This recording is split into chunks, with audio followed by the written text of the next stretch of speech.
without further ado, we're going to have Theusch come. Again, I've said some things already, but look, if you don't know, he's the real deal. I saw him probably from what maybe some might describe as a baby. And I've seen him grow up, and I've seen the things that he's done, how he's walked by faith to get to where he is. And he's followed God's instruction for his life. So he's going to have some very, very good things to say to us today, I believe from the heart of God. So, Art, it's yours. The water is for you.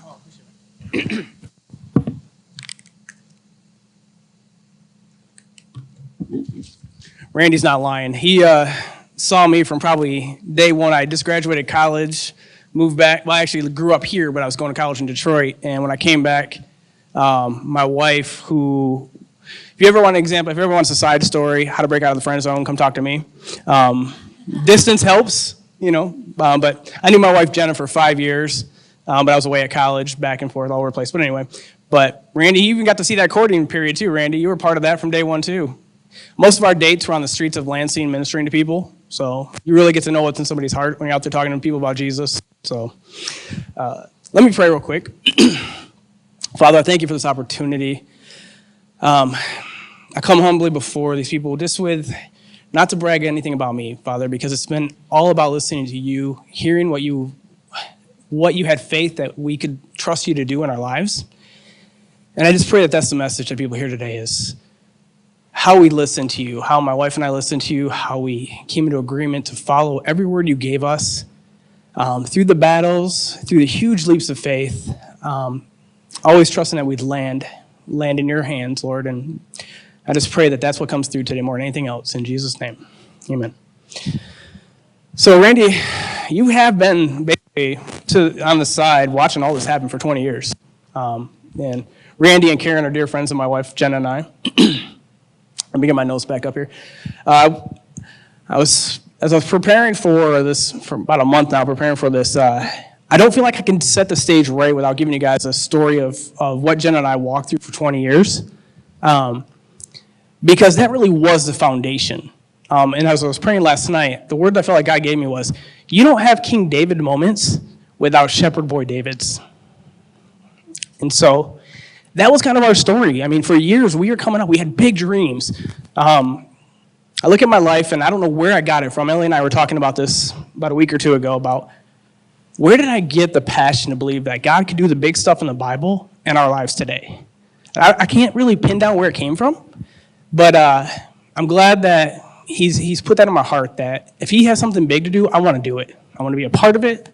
And so that's really been what kind of set the stage for us was having the audacity to believe that Jesus isn't done and God's not done with the crazy stuff he did in the Bible. And so to do that, I got to give you a little story how. There it goes. Okay. And I really got to go back to college. Going off to college, I was graduating high school, and I was like, what do I do in my life? I didn't even know what my passion was. I didn't know what I wanted to do, and for some odd reason, I remember architecture. And so I was like, well, all right, Jesus, if it's architecture, tell me where to go. So I was like late applying to schools and stuff like that, and got into Detroit Mercy, went to Detroit Mercy, and lived on campus in the hood of Detroit. If you've ever been to that campus, if you're not carrying a weapon, you might want to get a CPL. I swear I probably could have been an eyewitness to several murders just from my college dorm room. No joke. You fall asleep to gunshots. You're playing volleyball outside to gunshots. That was just where the college was. But anyway, so I'm there in my first year. I'm listening to God. I'm following the steps. My first year, I hated it. Absolutely hated it. Everybody that knew me, here I am, this joyful Christian guy who hates life. And so I was like, I went home that summer after my first year, and I was like, God, I'm not going back to that school. That school sucks. I hate it there. I don't even know why I'm there. And I was like, if you want me back there, you better show me, because I'm not going back. And when you challenge God like that, hold on, because that whole summer was confirmation after confirmation after confirmation of get your butt back down there. And so I go back, and the message you'll hear today is we constantly drew close to God to listen to what he had for us. Because, well, I was clueless. I was a college student. I was clueless about my dream for life and all that. But I knew who to ask. And so I would constantly pray. And I had that great relationship with Jesus where I didn't have a lot of distractions in life, so I could draw close to him.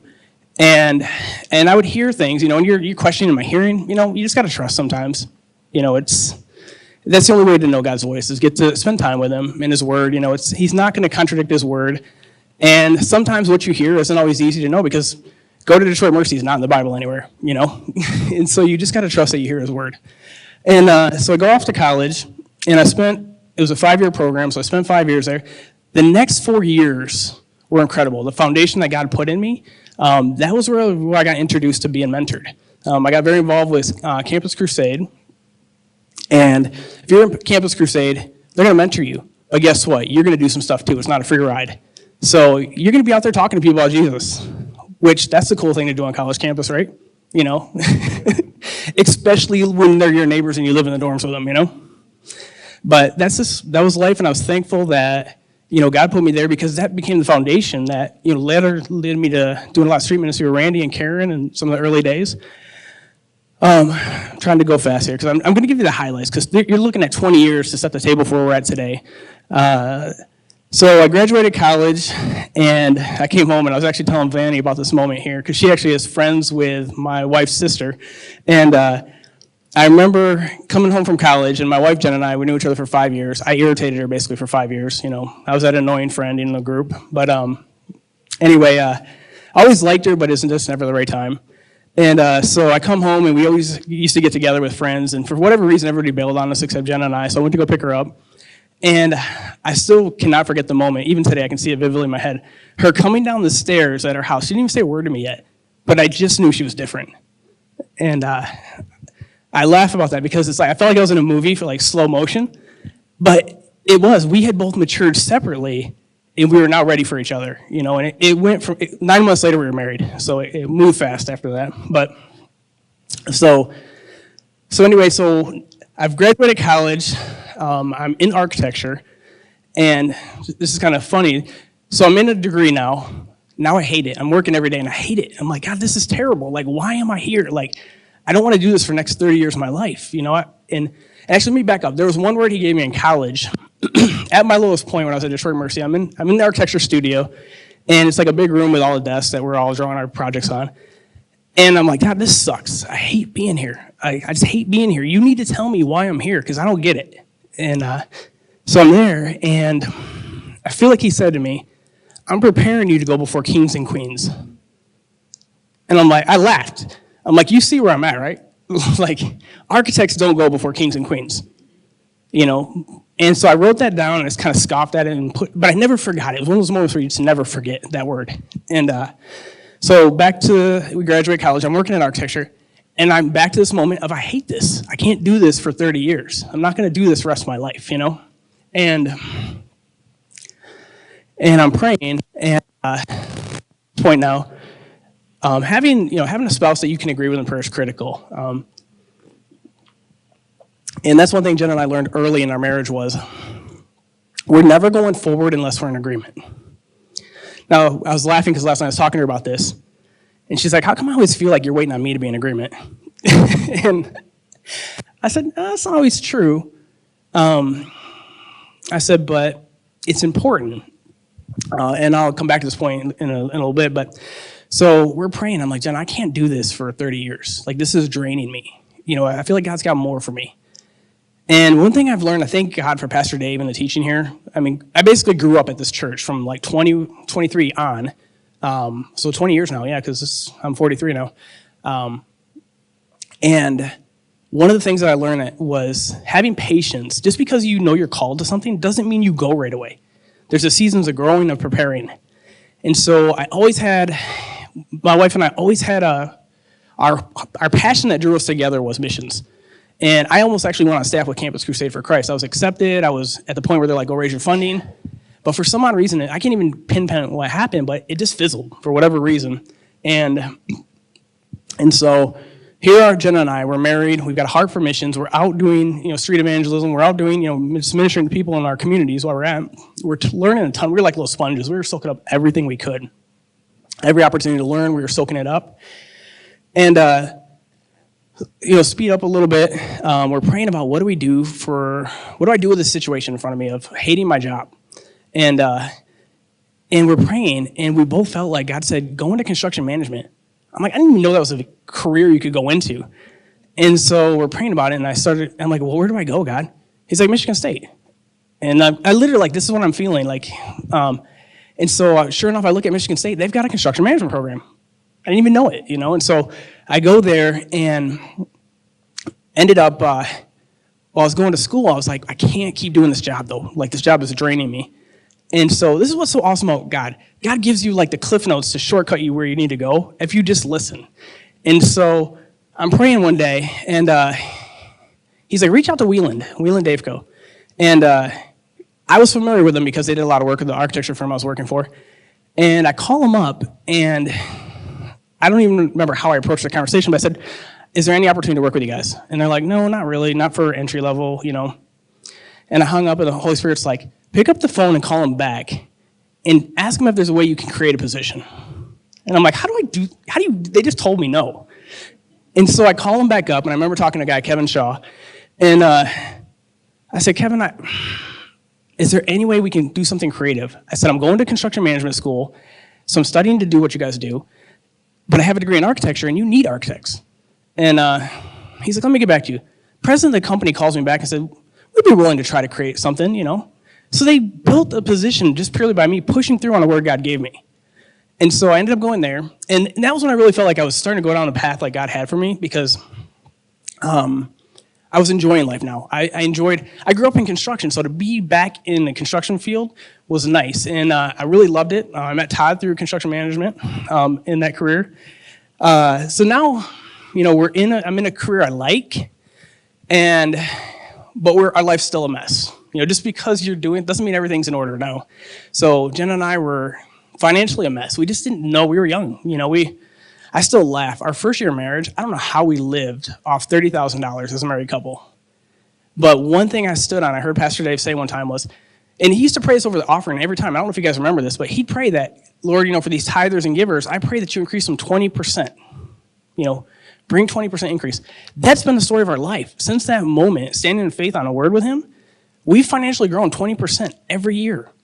I mean, it's crazy. You do the math, and the exponential curve, it takes off. And so we're doing that, and we're still a mess, though. We're believing, we're tithing, we're giving, but we just didn't know how to manage our money. We really had no training on how to manage money.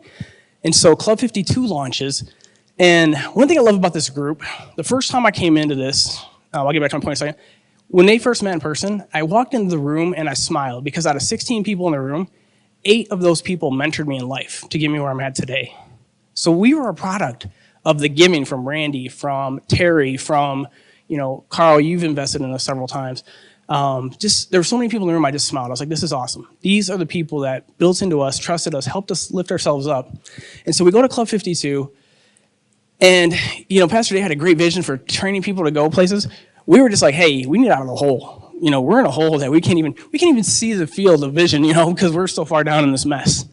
But we just said, we're going to keep sticking with it. We kept sticking with it. Every time they've offered that class here in Michigan, I've taken it. I probably sat through 6 of them. And one of the things in there, that's where we really started to trust that God had a vision for our lives.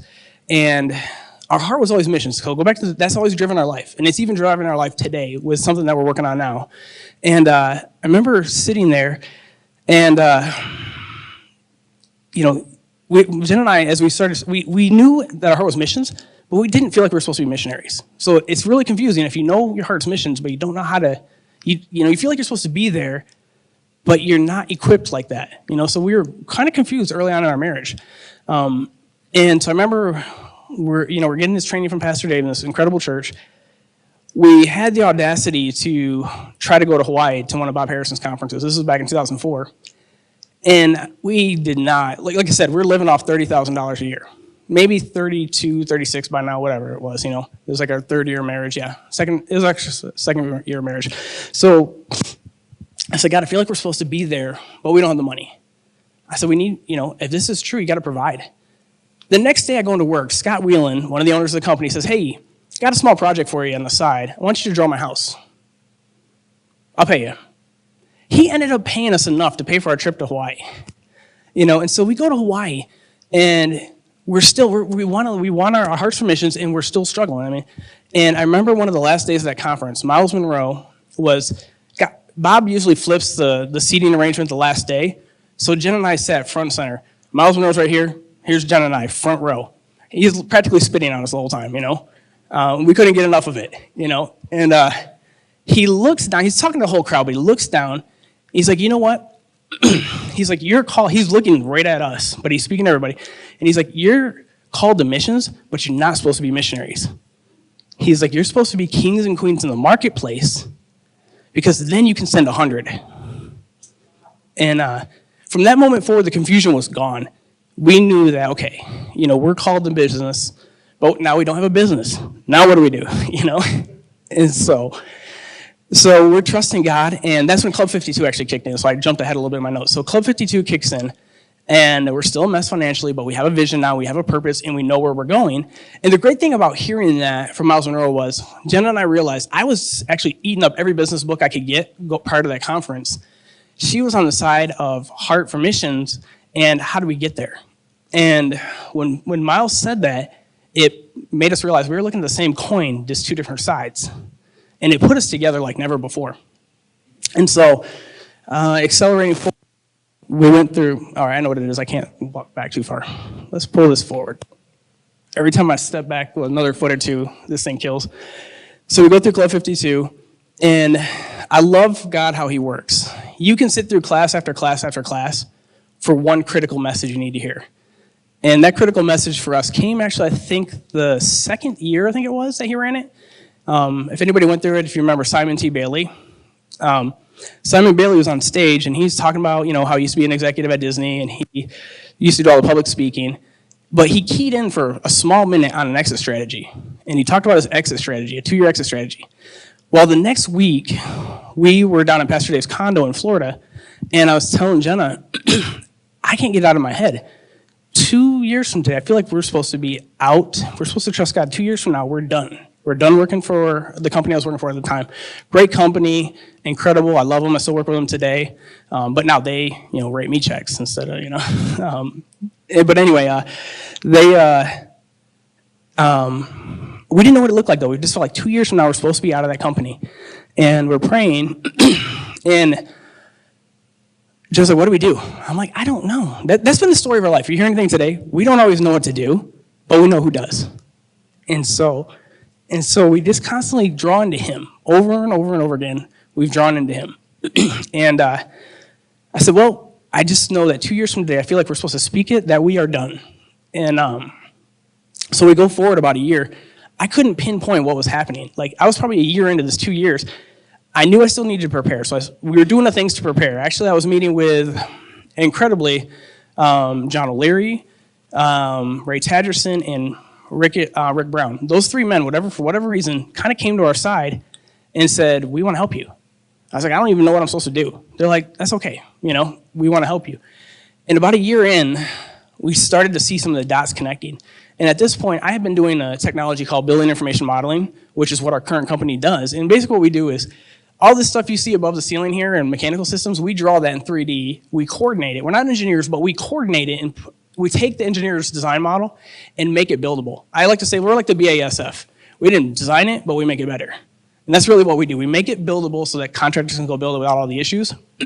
And if we do our job well, we save them hundreds of thousands of dollars in prevented mistakes. So we're like an insurance policy for construction. So that's what I was doing. I was building that and becoming an expert in that. And I didn't realize, and it was actually Ray Tadgerson was the first one that came forward. He said, look, you got to realize you're an expert at what you do.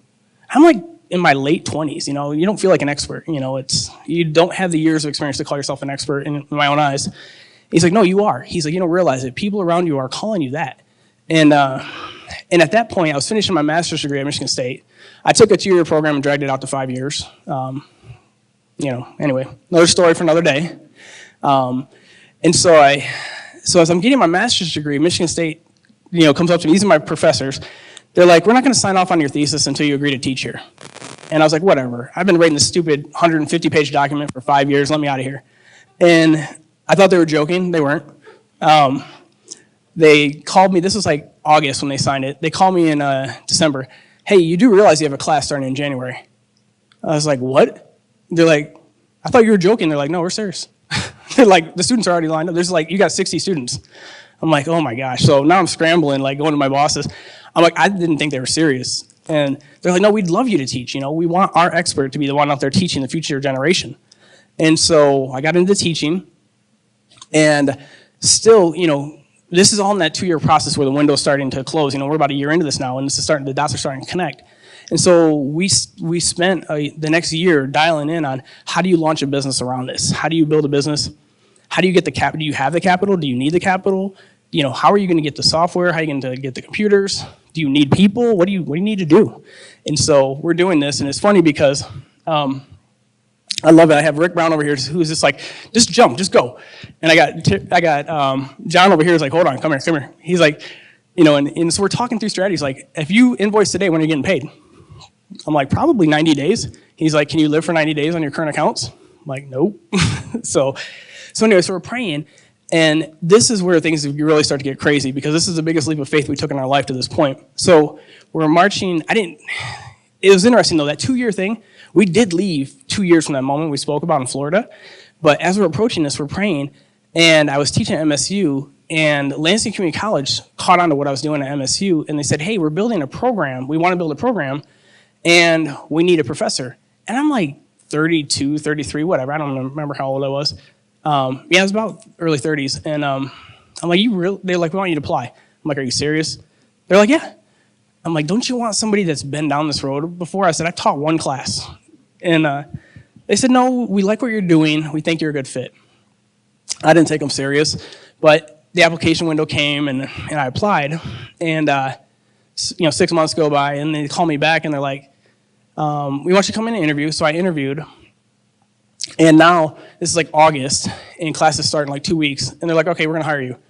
And they put together a package, and I knew I was getting paid very well. Like, literally, my whole package was probably easily over 6 figures a year for the company I was working for.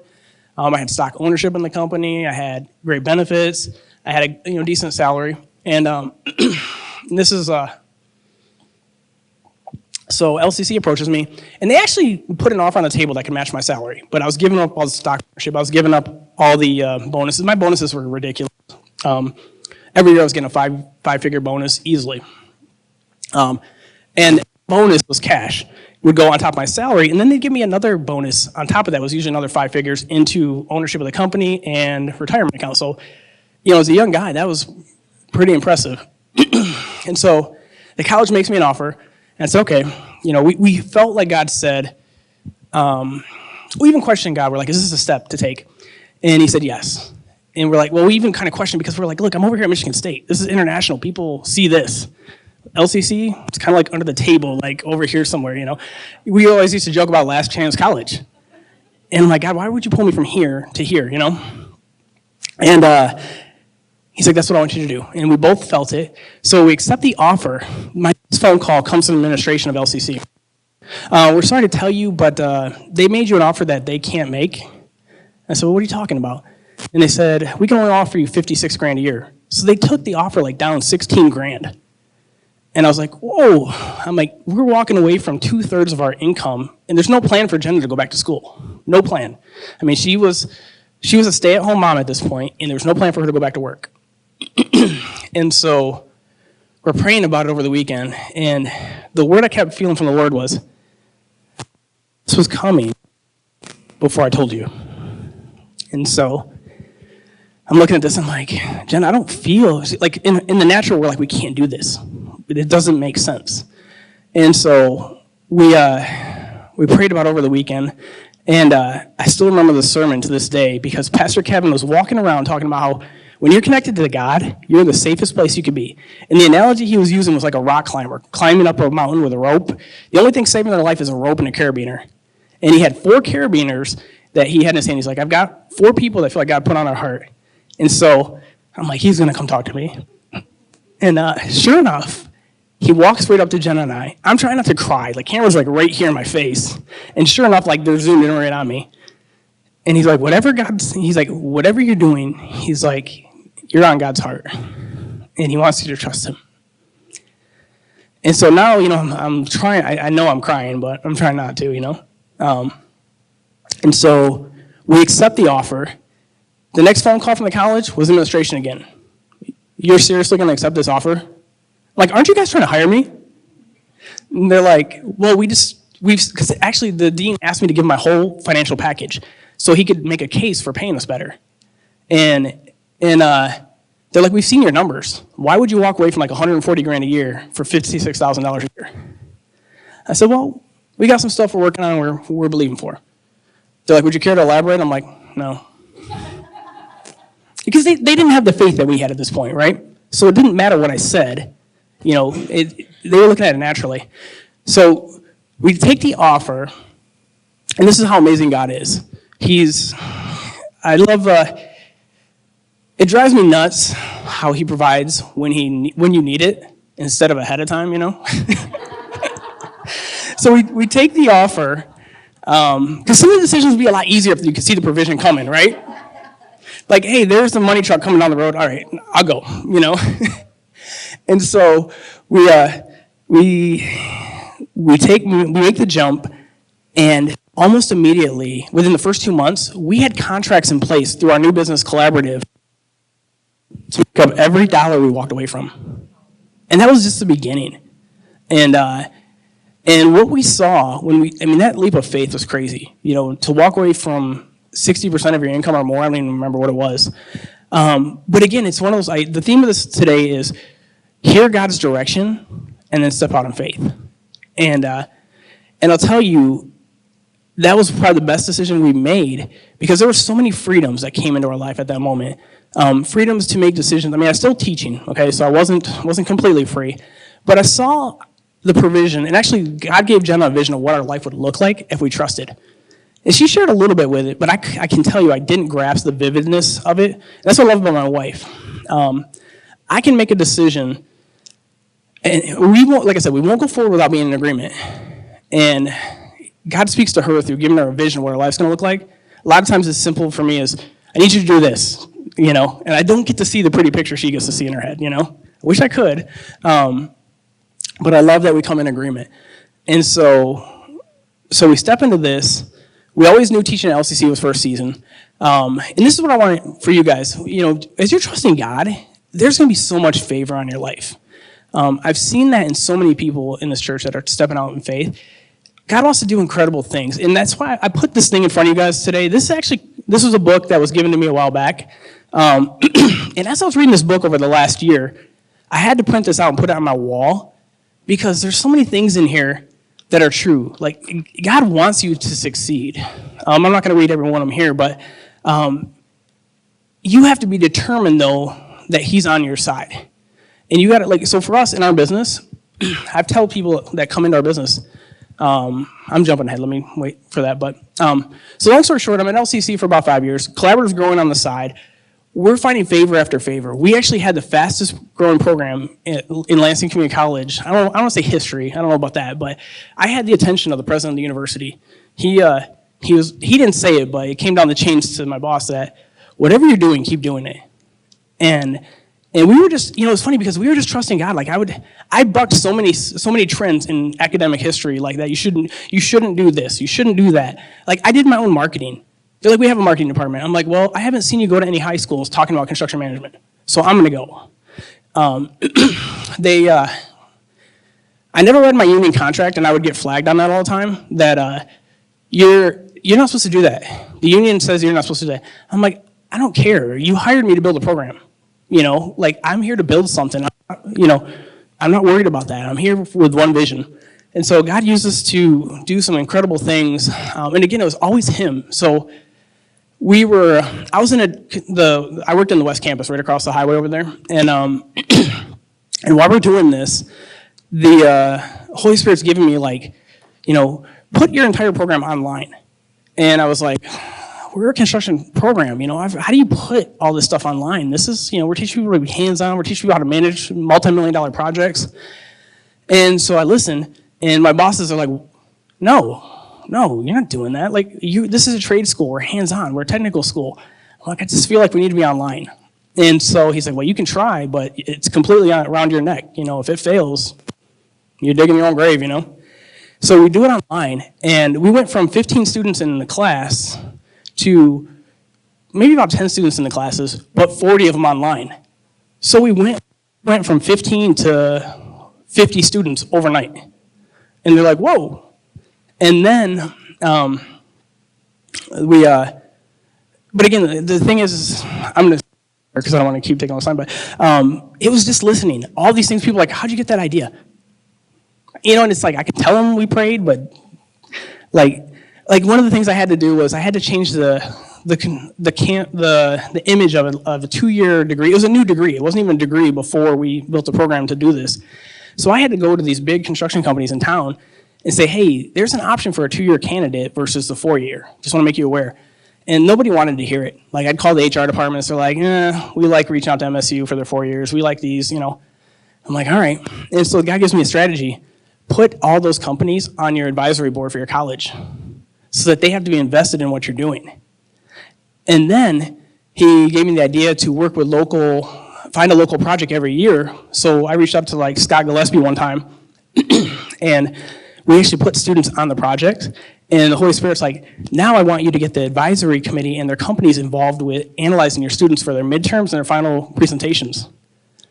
And so that was, I mean, these are guys' ideas. These were not mine, you know, so I'm never patting myself on the back. And so we did this. And all of a sudden, students were getting hired before the semesters were even over because these employers were seeing them. They're like, that kid's got it. We want them, you know. And so instead of waiting until they graduated, these guys were getting picked up left and right. And it was working tremendously. Again, another God idea he gave us, we just executed. So I get ready to leave, and we're praying about our exit. One thing I love about life is when you realize that life has seasons, it gives you the freedom to realize when a chapter's closing. And the worst thing you can do is stay too long. When you stay too long, things decay. And so we're praying. We always felt like LCC was about a 5-year effort. And so 5 years were coming to a close, and I was praying. I was like, all right, God, I feel like it's time to leave. He's like, not yet.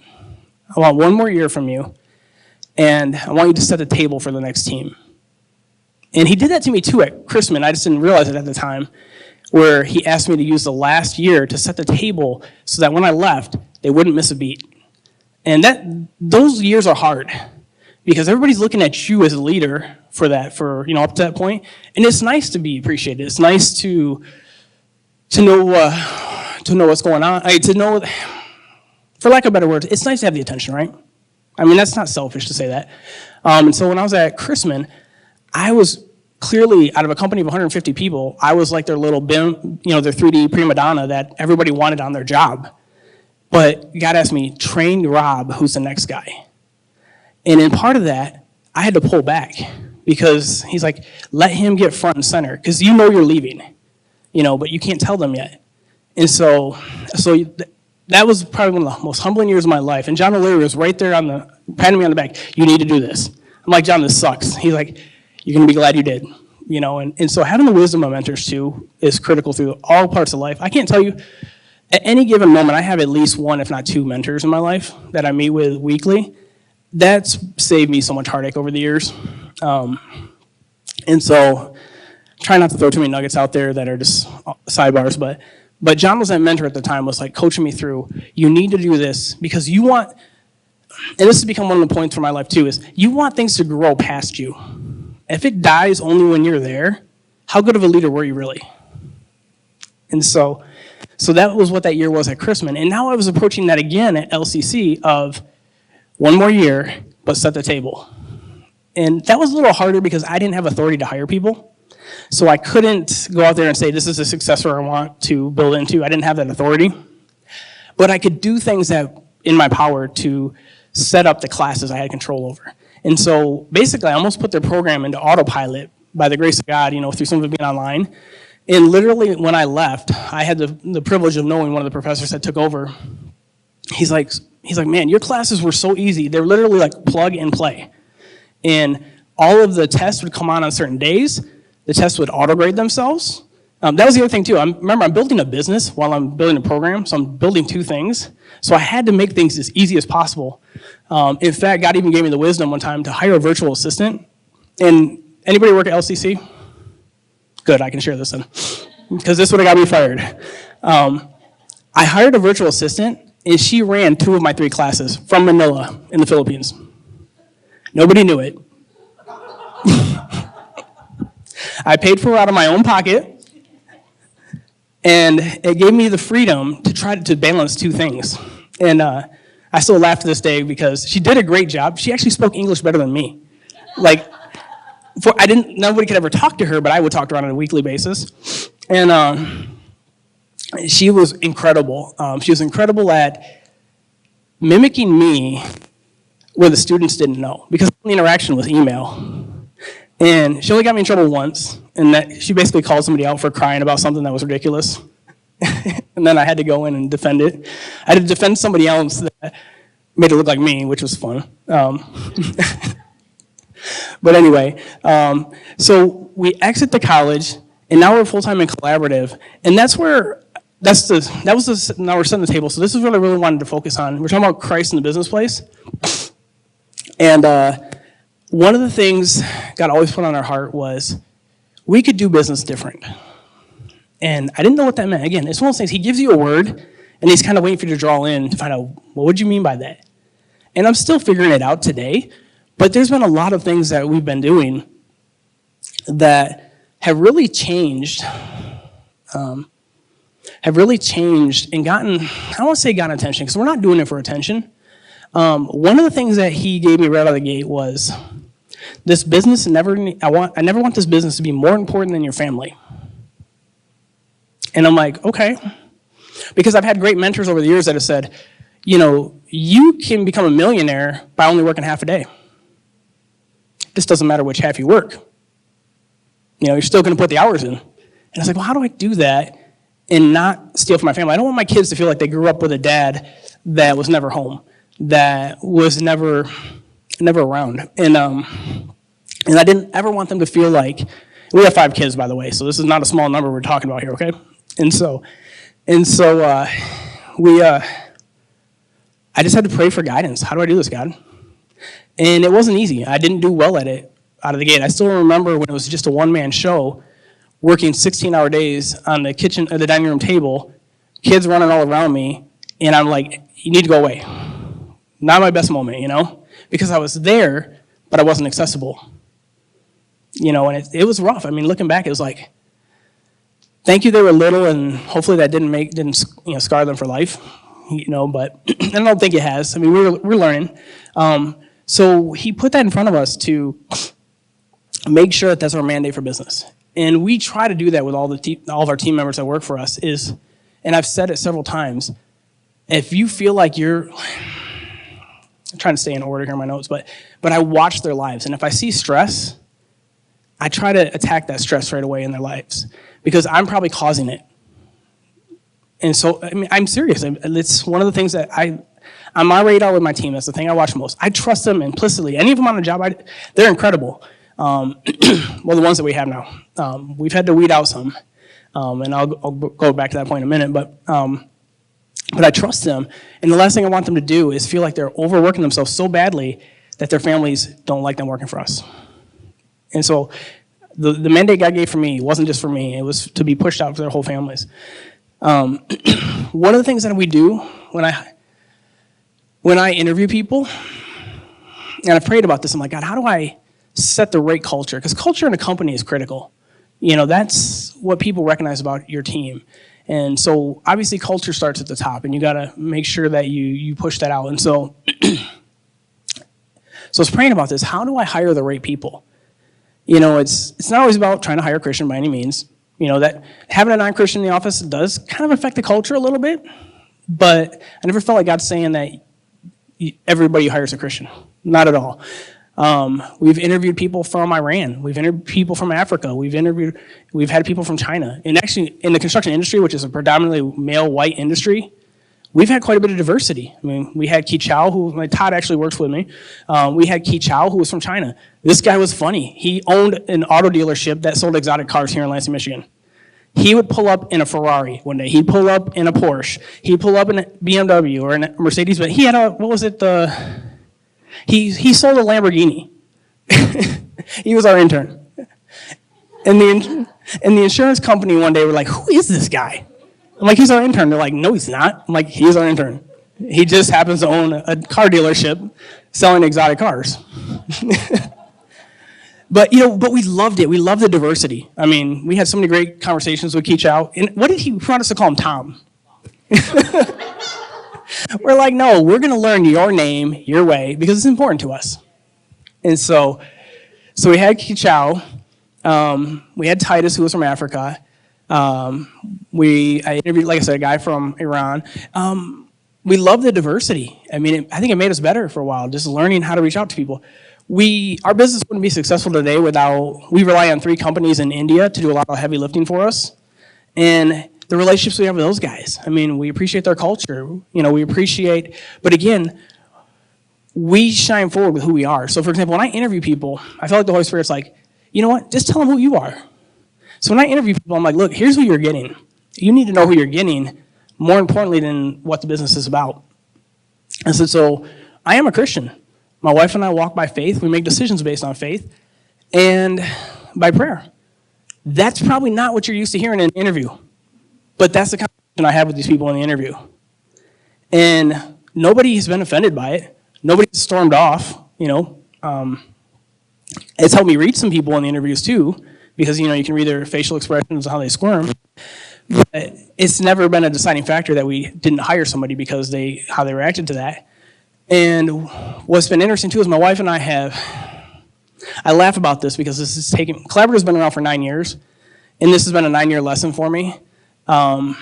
Whenever we hire somebody, Jenna and I we do pray and come in agreement. I won't say we do it all the time, but all the people that are in our business today were people that we prayed and agreed on. All the ones that I didn't wait for her to be in agreement with, none of them are here today. I mean, so the track record speaks for itself. Being in agreement, praying, and all those people that are with us today, they're the foundation. And we trust that implicitly. I can put them on any job. Some are growing more than others, but I can put them on any job and know that they're going to have the character. We operate on 3 principles too. Being servant-hearted, teachable, and truthful. Christian's not in there. Servant-hearted, teachable, and truthful. If they can operate in those 3 categories, I don't seem to have a problem with them. But what's interesting is all the people we've had to let go broke one of those rules. And the consequences of it wasn't immediate firing. For those that know me, trust me, Todd has been very patient with me. And I've watched as I've let the destruction of people's bad behavior linger too long. Because it affects them. And it affects the culture. And I can remember for about 2 or 3 months while we dealt with a young individual who felt like it was his job to be the contrarian in the office and constantly pick the antagonistic side of any conversation we had. Yeah, that wasn't good for company culture. And it wasn't like he stood behind it and believed it. He just played that role. And I let that drag too long because my wife has said it well over me. She's like, you have a heart of a pastor, but the anointing of business. And so with our people here, we're always trying to mentor our people. And when I say that, and this leads to some of the problems that I cause by doing this, but one of my goals with people is when I hire somebody, I want to hear their heart and their vision for their life and their goals. And so I make them do that as part of their homework. Usually when they interview, I'm like, hey, next time we talk, I want to see some of your goals. And when they come back, a lot of times they're pretty generic at best, but I can kind of see into their and I always tell them too, I don't want to see just your business goals. I want to see your life goals because I care about both. And so when we do these goals, that's my chance to see how I can invest into them. And I love all the ideas that I'm going to go through here about what we do in our business to take care of our people. I stole them from somebody else, or God gave them to me. None of them are original, none of them are mine. Somebody else either said it or God gave it to me. So one of the things I do is with the goals is I always communicate to them, I want you to achieve greater things than I've done. I want you, and I want them to believe that I want you to have a better career than I'm having. And it's incredible how it takes the barriers down. And a lot of them kind of look at me quizzical, and I'm like, I'm serious. I want you to go on to great things. And I'm not foolish enough to think you're going to spend the next 30 years working for Collaborative. And I don't want you to. I mean, that's great if that's you're committed and God tells you, but I want you to do things God wants in your life. And it's weird to say because I've never run into anybody else that's ever said that. Even some of my best businesses when I worked at different companies and had some incredible managers and some not so incredible, none of them have ever said that. And again, it's not me beating on myself. This is something I felt like God put on my heart to do for these people. And so I want to hear their heart, and I want to encourage them. And I'm honest with them too that some of your life goals that are outside of business, I don't really have an opportunity to lift up. But if you have a passion that can align with what we're doing, I want to partner with that and help you grow it. And it's not always for the benefit of Collaborative. For some of these, I've even put out there that, like one of our guys he's got his drone license and he wants to do that. I said, we're willing to partner with you. And if Collaborative has 50%, that's great. I'm not worried about that, but I want you to step out in faith and do something. And so one of my guys is constantly inundating me now with drone information. And it's almost like I'm helping them build a mini business that's tied into us. And again, I thank God for that idea because now I've seen him light up, in a way that he hasn't done. Trying to think some of the other things that we've done here. Let me go back to my notes here. Talking about, like I talked about the interviews when people come in, how I always let them know where we stand. I've always had to also be that person that is walking it out. So some of the practical ways I walk it out is, this was more visible while we were in the office before COVID hit, but I was one of the first ones I'd be at the gym by 5 a.m., a couple days a week, run a couple miles, run across the street to our office. And so 6 to 2 was my work day. And 2 o'clock, I was packed up, headed home. Because when the kids got off the bus, that's in the summertime. In the summertime, with all the kids being home, I was like, I can't just be home all day. But I can at least be home by 2. So that my wife's not, tied up and surrounded by 5 little, insurgents, whatever you want to call them. But on the school days, I'll work till 3. I'll pack up and get home because when the kids get off the bus, I want to be there.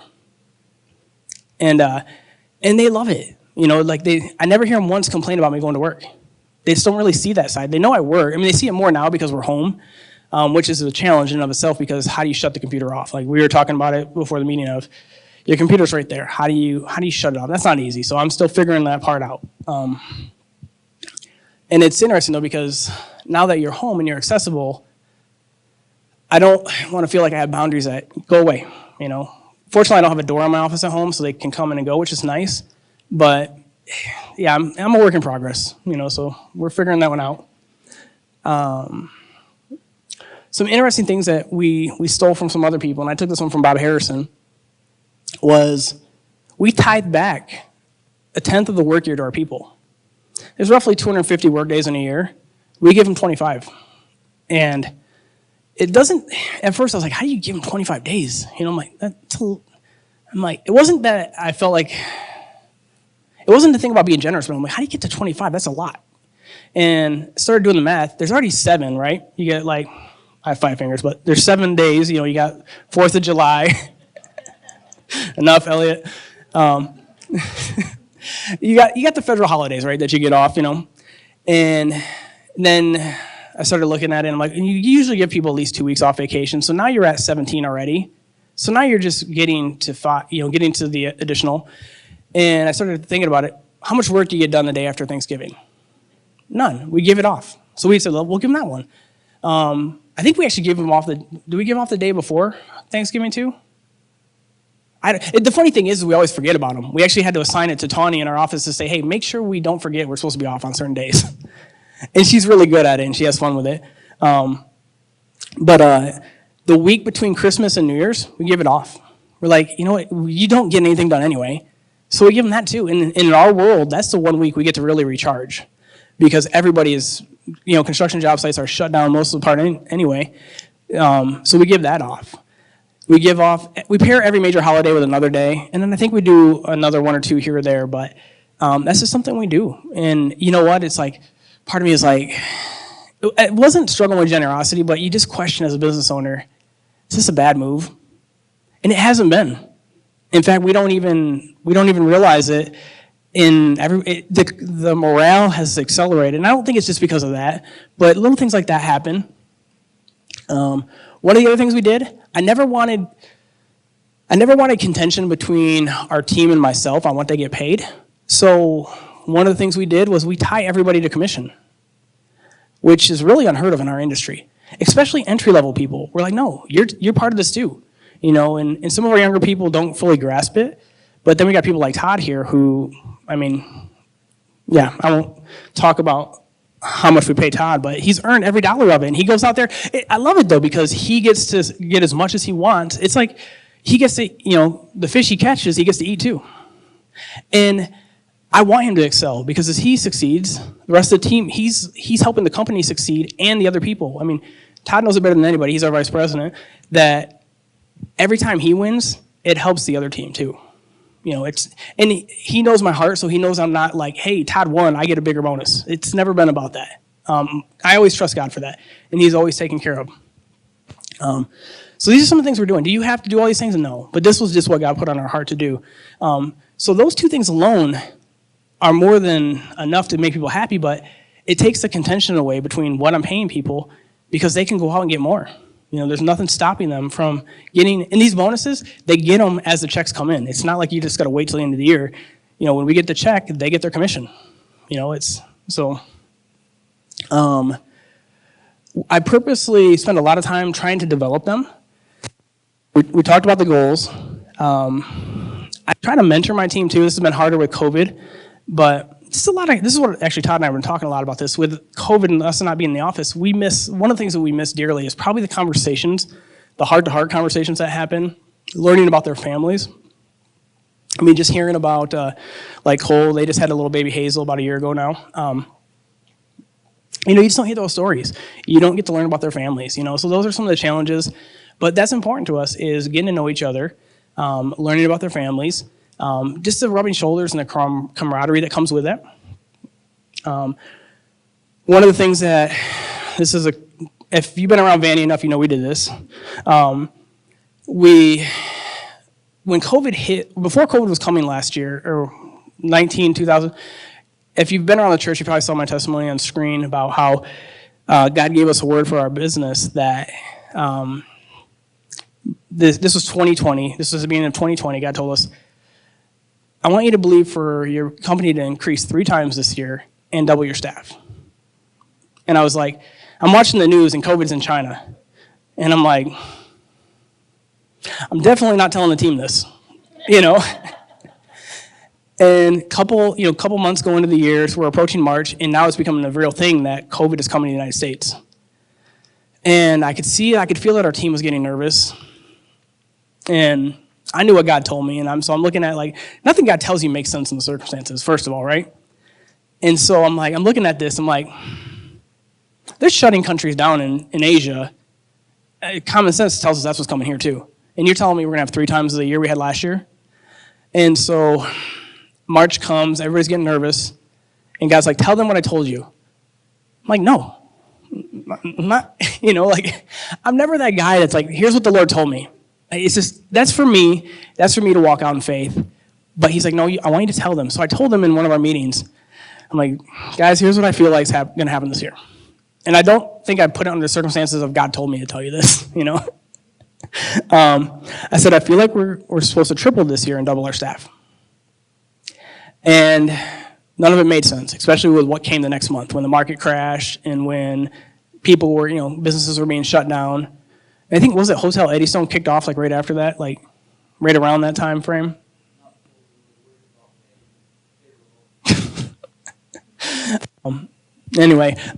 So COVID shows up. They shut down everything. Construction jobs were closed.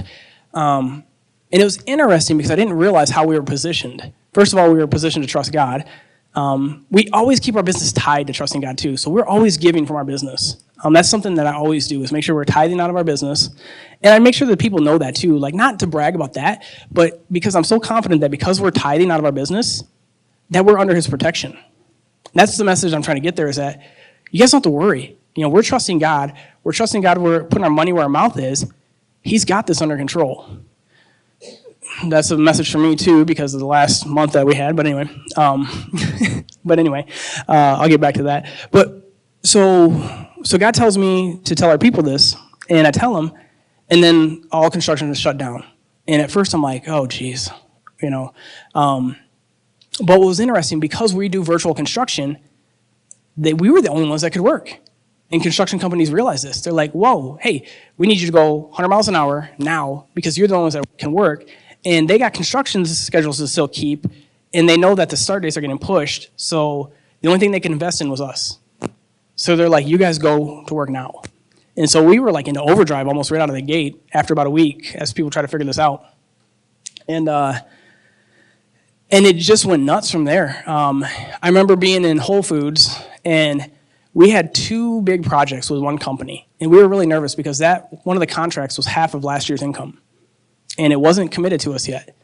And so I'm in Whole Foods, and I run into, his name's Jay Smith. He was one of the top 2 people at the company I used to work for. And talking to Jay, and I said, how are things going? He's like, it was terrible. And I said, well, what's going on? He's like, well, they're shutting all of our jobs down. And I'm like, well, which ones? And I had the 2 in mind I want to hear about. I didn't care about all the rest. I just had 2. And he's going down the list, and those 2 weren't on the list. And I asked him, I said, well, Jay, what about Book Tower? And I forget what the other one was. He's like, oh, those are going. And I was like, thank you, Jesus. Like, not only were they going, but now we knew we had the contract. We didn't know we had the contract before. We knew we were positioned. But anyway, so that, just things started kicking off. Like a month later, we get a company out of Indiana that calls, hey, we need all the help in the world we can get. How many of your people can we hire? I said, well, there's 5 of us. Can we have them all? Like literally, like overnight, they basically employed our whole team, except for like Tawny. Tawny didn't do work that they did. But and so it just accelerated. And we found by the end of the year, we ended up having to almost double our staff. And at the end of the year, we basically tripled what we did the year before, all during the middle of COVID, and just trusting God. And then, it's funny, because this year comes around, it's a different story. It was ridiculously slow. We're literally like, I'll tell you this from a leadership standpoint. I never want our people to fear. I mean, they can read the writing on the wall sometimes, but they know my heart, and they know that I won't pay myself for months in order to pay them. And I've walked that out several times. And in fact, Collaborative still owes Art and Jenna Theusch quite a bit of money from their retirement account, But it's our life. We poured into the people. And so one of the things that we did, we made them a promise. We set a goal last year. If they hit $1 million in sales, we'd take them to Bob Harrison's conference in Hawaii. And it was funny because we blew right past it. I think we landed like 1.7. It was crazy. And so I was like, hey guys, we're going to Hawaii. And they're like, oh, you were serious? And I said, yeah. And and they've come to realize if we say something, we're going to do it. We're not just saying it just to dangle a carrot in front of them to get them to work. In the trip, we ended up taking them to Hawaii to Bob Harrison's conference this last May. And I think Todd, you were the only one that couldn't go. But everybody else was able to go. And for Jenna and I, it was an investment in their future. It wasn't just a reward. We wanted to do it because we wanted to invest in them, because we knew the atmosphere we were putting them in. We knew that we were going to put them in a position where they got to hear directly from God and from godly leaders. And here's the funny thing, not all of them are Christians. So we just took them, put them in the most supercharged event I've ever seen on the whole planet, and said, here's who God is, and here's what he wants to do in your life. And I remember we're sitting at dinner, one of the last nights we were there at the conference, and I'm going around the table, and I'm saying, hey guys, what'd you get out of this? I just want to hear what they got out of it. And we're going around the table, and I know one of the guys wasn't a Christian, and he wasn't really into it, but he was engaged while he was there, I mean, it just rubs off on you and around those people. And I can never forget Tawny's expression. Tawny grew up with an uncle who's a pastor, but Tawny's just not really practicing being a Christian. You don't practice. You either live it or you don't, Let us say she's not living it. And but she's awesome. I mean, we love having Tanya on our team. And she's like, I wish they would just get to their point. She's like, their points are incredible, but I don't need all the stories before it. And then she goes on to say something that I'll never forget. We know that our team is incredible and that, I mean, Todd's gotten so many calls to go leave and join somebody else. Tawny, I know she's gotten the calls to leave and go join somebody else. I mean, they're on our team because they're incredible. That's why they're on our team. And any employer wants incredible people. And so Tawny was talking about somebody that I'm pretty sure they tried to hire a couple times, but she hasn't shared it with me, but I'm sure it happened. She's like, no, I'm not leaving. I'm not going anywhere. She's like, I love my boss. He's a super Christian. And I was just laughing because here's somebody that's not a Christian that recognizes that we're walking it out. And again, it's not a pat on our back. We're just trying to listen and do what God wants us to do. And I laughed, and Jenna's like, what do you think she meant by that? I said, hon, she loves us. She loves how we treat her and her family, and that we invest in them. And so I'm looking forward to these opportunities to always invest in them because, like, it goes back to what Chip Gaines said in his book that I was reading. That I only have these people for a window, and I want to pour in as much into them as possible to help them achieve their life dreams. And it's kind of humbling because it's like I know at some point some of these people are going to leave, and it's going to be heartbreaking. But if I have that goal and vision for their life while they're working for me, I can only be excited for where they're going and what they're doing in their life. And in fact, Tawny, it's interesting because our team Todd's looking at moving from Lansing somewhere else, not leaving the company. Tawny is looking at relocating to Missouri, but we've been blessed that they're like, whatever we can do, we don't want to leave. Like, Tawny's like, we're going to move to Missouri. Can I still keep my job? I'm like, absolutely. Like, we'll work with you,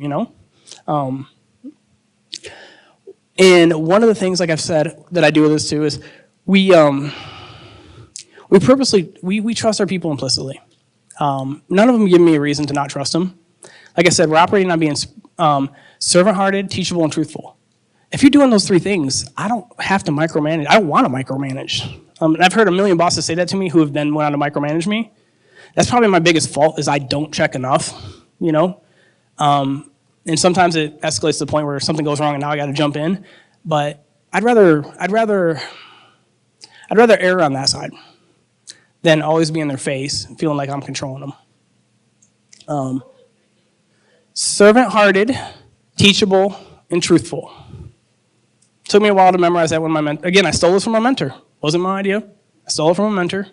But it's been critical because when we've had people violate those, which we've had, I've tried to give them so many chances to redeem themselves.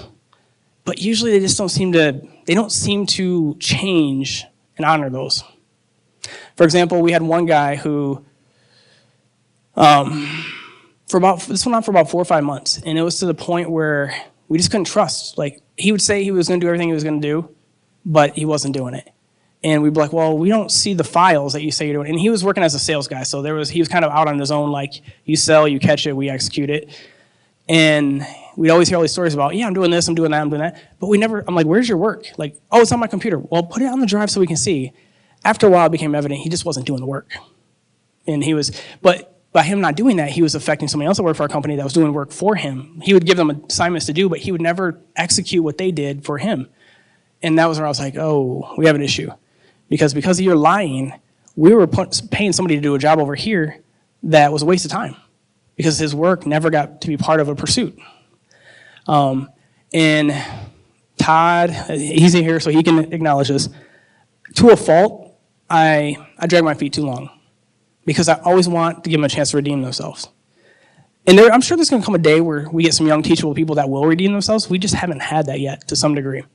Had another one where I'm not trying to pat myself on the back for any of this stuff, but one of the gentlemen that was from Kenya, his grandmother died. And in Kenya culture, that's like the patriarch of the family, when grandma dies. And he didn't have the money to go back to Kenya, and he was heartbroken. And I said, is it just money that's keeping you from going? He's like, yeah. I said, I'll buy your ticket today.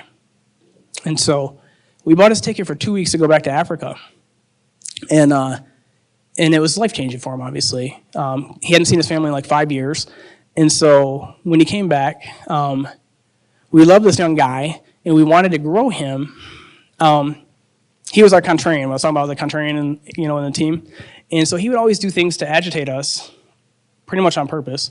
But anyway, long story short, I had to be purposeful and sit down with him and say, look, we need a plan to get you back on track. And that's always hard for me because I want to be forgiving, but I've had to learn that when I'm forgiving, it affects our team.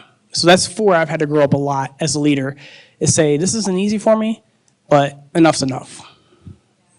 And you have to get there. And that's been probably my biggest fault in our business is I take too long getting there. The rest of the team has moved on months ago, and they don't trust him. But I'm letting that stay in the atmosphere, So that's where, being like my wife says, she's like, that's because you have a pastor's heart for these people. You want them to have a better life. You want them to do things. She's like, sometimes they don't want it as bad as you want it for them. And so everything I talked about, I want to finish with some because it's almost 11. And I probably skipped stuff, but that's fine. Everything we've done, if you notice, none of this is about our clients, right? I haven't talked once about our clients. Because I can't really control being Christ to them right away, right? But I can be Christ to these people here and invest in them. I'm not pushing anyone to make decisions for Christ. It's just our lifestyle. And I love this about Todd. Todd's actually probably a bigger evangelist in our company than I am about this. When we talk to India, the guys in India, India is on fire with COVID, and it hasn't stopped. It's been a nightmare. And they've continued to work hard and support us through it, and our business success has been on the backs of a lot of their work. And so many times, Todd will end the conversation, because they're always asking us, do you have more work? Because we're one of their biggest clients. We actually probably helped them build their company. And so many times, they're looking to us in our leadership. And I love it when Todd says, you know what, we serve a big God, and Jesus is taking care of this. He'll say this to all these Hindu and Muslim people. And what was it one of the guys said a few weeks ago, Todd? It was when you were dealing with some family issues, I think, with your dad. And he's like, oh, we were praying to your Jesus, for your dad. And it caught me because they recognize that in us, that's who we follow. And a Muslim, are they Muslim or Hindu? They're Hindu, yeah. Here's a Hindu who recognized how important it was to us that we follow Jesus. And they pick up on that. Where will it go? I don't know. But at least we are a witness to them, through our business. Now, I'll finish this here. I want to do some Q&A after this too, but I always kind of called it the battleground of business. So I've talked about all this culture. Now that we got the right culture in our team, and we're always building it, I don't think it's ever going to be fully developed, but we're building it over and over. Now we're talking about business. In the world that our business lives in, I've heard it said well one day, we're working with a bunch of mercenaries. That's really what we are. Any project we step foot on, there's probably 40 companies on the job for all the different trades it takes to build a building, and they don't care if we succeed.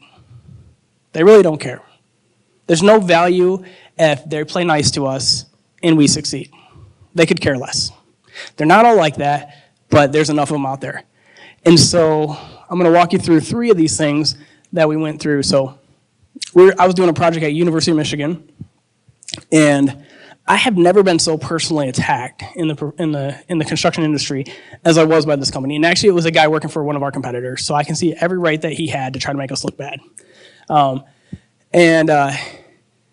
It was to the point where the construction manager was like, why is there so much bad blood between you guys? He's like, I need to know the history. He pulled both of us in the office one day and said, I need to know what's going on between you guys in the history here. What did I get signed up for? And I'm like, we've never worked together before. He just had a vendetta to make us look bad. And granted, we made some mistakes, and he just made sure anytime we made a mistake, it was illuminated to the entire team. And so I'd already been praying. I'm like, how do I handle this guy? Because he's right, we've made some mistakes, but we are going to fix them. We will step up and fix them. And so the strategy God gave to me was show him honor. And I'm like, this guy's trying to bury us. He's like, I want you to honor him in the meetings and lift him up. And so from that moment on, I'd go into the meetings, and this guy would be like, well, here's where collaborative, they had this wrong. Or he would argue. This guy didn't have a lot of people in his court anyway. He was always swearing at everybody, cussing out the architects and engineers in front of the owner, which is like a no-no. Like, the owner is right there. That's the guy that pays everybody's paycheck, and you are not acting very professional. And so he didn't have a lot of trust, but here's in the middle of everybody was starting to attack him because of his negative attitude. And I was just one of the ones that was catching it back. And God's like, you need to honor him and show support for him when he's right, because he's right a lot. He's just not very good about showing he's right. And so I started like backing him up, and people were kind of looking at me because they knew he was always on my case. I said, no, he's right. He's absolutely right at what he's trying to tell you right now. And I'd never go into his attitude, but I would just back him up. And it was interesting because it softened the environment, because it's hard to be mean to somebody when they're always on your side. And that was only from God, of how to honor somebody that's not honoring you. And fast forward a couple years, he got fired because of that job. And he went from, you're my enemy, to, I'm at wit's end, and I don't know who to talk to besides you. And so he called me one day, and it was a chance for me to minister to him, because he was trying to get a job to stay in Michigan, but the only job he could find was in Omaha. And he was begging me to help him start a business to compete with me, to get him back to Michigan to be with his family. And here I am, I'm like, what am I supposed to do here, Jesus? He's like, help him. If you really believe the pie is big enough and I got things under control for you, help him. And so I'm talking to him, and I'm like, I almost said his name. And so I said, look, I'm going to give you some names of our customers that I think you could help. I said, this doesn't make any sense, but I gave him like 4 companies. I said, I think you should reach out to these people. And I'm like, what in the world, Like, why would I give my customers away? And he couldn't believe it. He never moved on it, but I think he was touched. And we've had a relationship now where I call him every couple months, and we talk about business, because he actually went to work for another construction manager that got him back to Detroit by his family. And just by God directing me how to be kind to him, because I could see the hurt. He was away from his wife. He was away from his kids. Sometimes he wouldn't be able to see him for like 2 weeks, and he's not divorced. This was the arrangement he was stuck in. And to this day, we have a relationship we never had, all from a guy who was coming at me all day, every day, and God told me how to be humble and honor him, and then has the audacity to ask me to give him our customers. Trust me, it makes no sense when God asks you to do stuff. But I look today, and I've got a restored relationship with a guy that I had no business having a relationship with. And he's called our company several times to bid on projects. So it wasn't never done for the project aspect, it was done for the relationship aspect.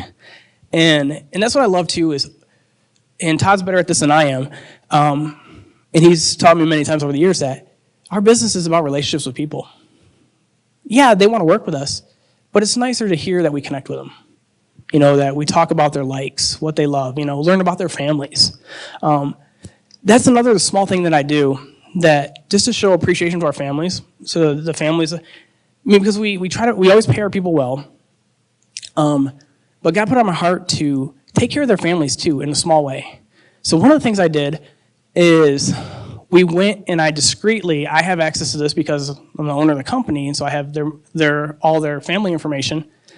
We went through and grabbed all their birthdays for all their kids and their wives, and we do a small little gift to them through Target gift cards on their birthdays. And, I hope it speaks volumes that we care about them. I've never had a company do that, and I'm not trying to rank myself against them, but I can't tell you how many times I work for companies, and they're like, you've been here for a year, we're going to buy you a company sweatshirt that you get to wear. I'm like, cool.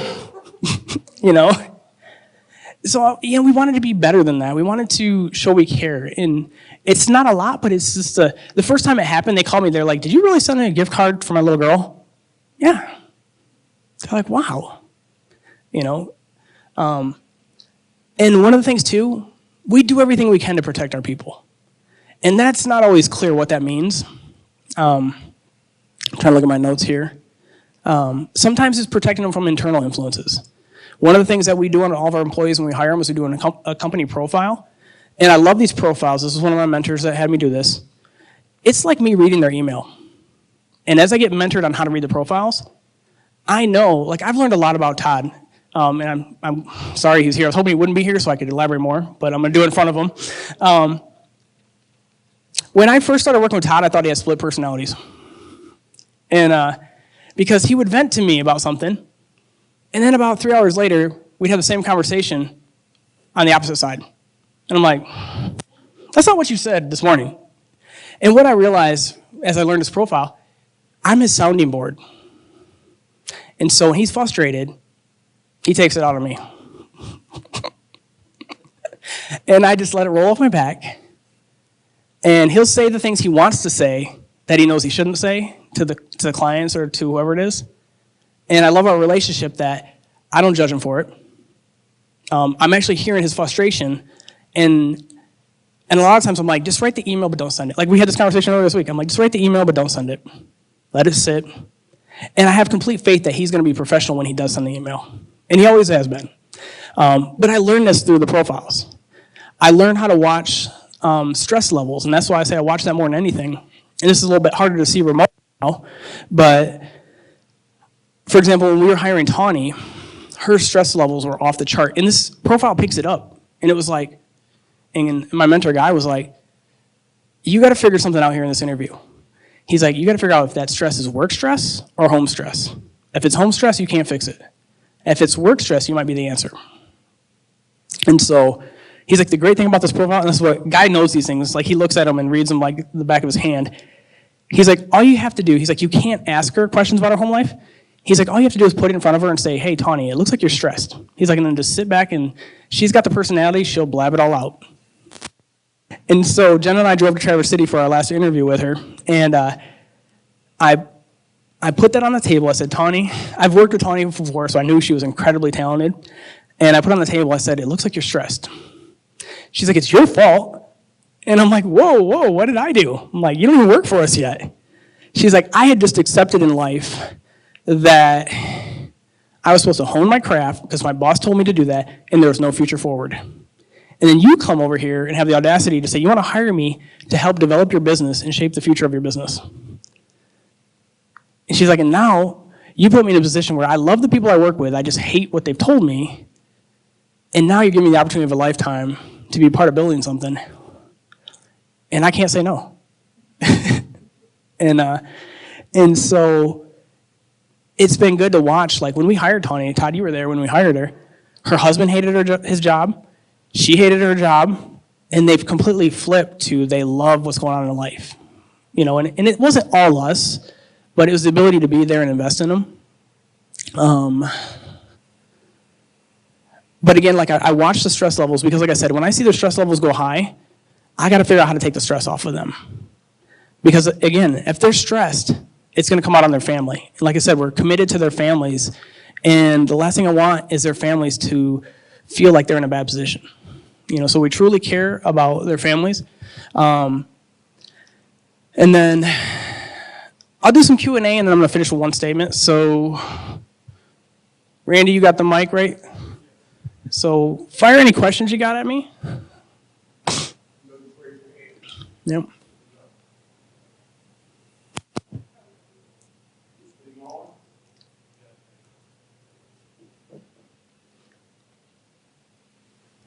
Okay, there we go. You were talking about the profile. I may have missed it, but what is it that you use? Because I'm familiar with lots of profiles. But there are a lot of good ones, and actually, Ellie and I just did a different company recently. It's called PDP Global. What was that? PDP Global. PDP? Yeah, P is in Peter, D, P is in Peter again. Okay. If you're interested, catch up with me afterwards. I don't even know where you'd go to get it, because I always just go to my mentor and say, hey, here's somebody else run this one, you know? But it's interesting, though, because that profile tells me their stress levels. It tells me what motivates them. And so I haven't gotten to the point where I can read them well, but that's why I have a mentor. He looks at it. And it's funny, too, because he looks at it and he'll quickly tell me, hey, you've got that person in the wrong seat on the bus. Here's where you need them. That's interesting because I'm familiar with personality profiles and profiles for hiring people, but usually it doesn't show you their stress level. Oh, this one does. Yeah. So that's like new. It's different. And what's interesting is when you see it, and if my iPad was connected, I'd pull one up to show you. There's like a middle line, and when people cross the middle line, like we were interviewing a guy from Iran, and he did great in the interview. He did phenomenal. Even all of his references were phenomenal. He answered all the questions right in the interview, and something just didn't sit right though. And when we were looking at his stress levels, I kept going back to it, and my mentor was like, he's crossing the line in all 7 categories, which means he's probably dealing with some internal conflicts in life. He's like, my guess is he doesn't know his identity. And as I started asking, and I went back to one of the professors that recommended him, I said, hey, can you tell me a little bit more about his family life? Or what, like, it looks like he's struggling. He's like, well, he is. And it was a piece of paper picked it up for us to ask the question to learn that, yeah, he probably wasn't going to be a good fit for us because he was struggling to find out who he was in life. I mean, Very interesting. Yeah. Thank you. So, Art, I want to ask you a question about that really quick. So this is a site they go to, as a business owner, and you use that as you interview people and ask them questions? Is that the idea? We always do it before the last interview. Okay. So we'll do an interview. Like, for example, we usually have a 3-step process now. Newly minted, we just tried on our first person. I do the first interview, and then when I interview, I'm looking for character. I'm asking the questions like, nothing's really about the job, because I can see the resume, and we're calling them because I've already seen the resume. It's about their character. That's what I'm trying to pick up on. The next interview is usually with Todd and Tawny, where they get into the weeds and start asking questions about leadership. And we almost hired another guy recently, but something didn't sit right. And as we started checking references, we never even got to the profile because we started checking references and found out he wasn't telling us the whole story. There were some other issues going on. Okay, good. It's like you get a web link that literally is like 60 questions. And I literally I was in an Iowa airport with my wife doing it, and she was laughing. She's like, you look like you're doing one of those little internet like little quizzes. It was just 60 questions of this attribute. Where do you think you are? Left or right on it, and it took me 10 minutes. And Ellie and I did Ellie, what was the other one we just did recently? It was a company that, I think they did it through their company.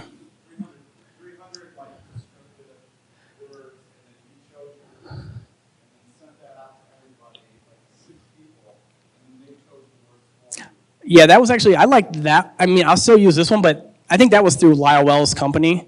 So that might be proprietary. Integris, yeah. That was actually interesting because you had 5 to 6 other people that filled it out on your behalf. Doug.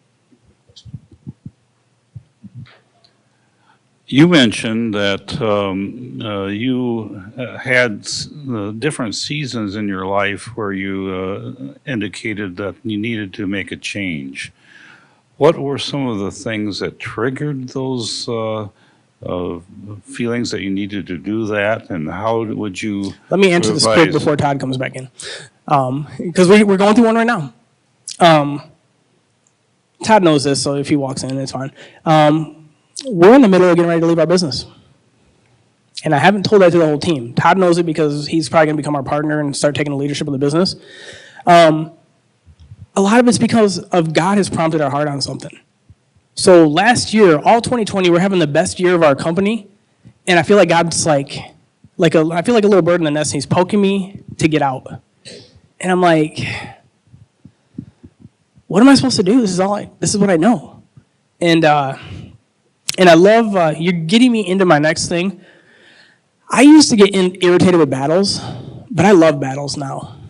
I always kind of wonder if I would have been a great soldier, but I love battles because you don't get a reward unless you go to battle.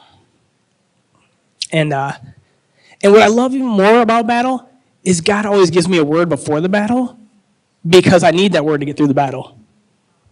And I can't tell you how many times. It's gotten to the point now when I get a word, and the word usually seems to launch a season change. And we got one at the end of, we didn't understand it at first. We got one at the end of it was somewhere early 2020. And Jen was like, I feel like we're supposed to go into multiple streams of income. And I was like, well, I don't have the energy to go start another business. My energy is on this and making sure this one goes well. But we kept feeling all through that season, that early season, that it was like a uneasiness in our spirit that something needed to change, but we didn't know what.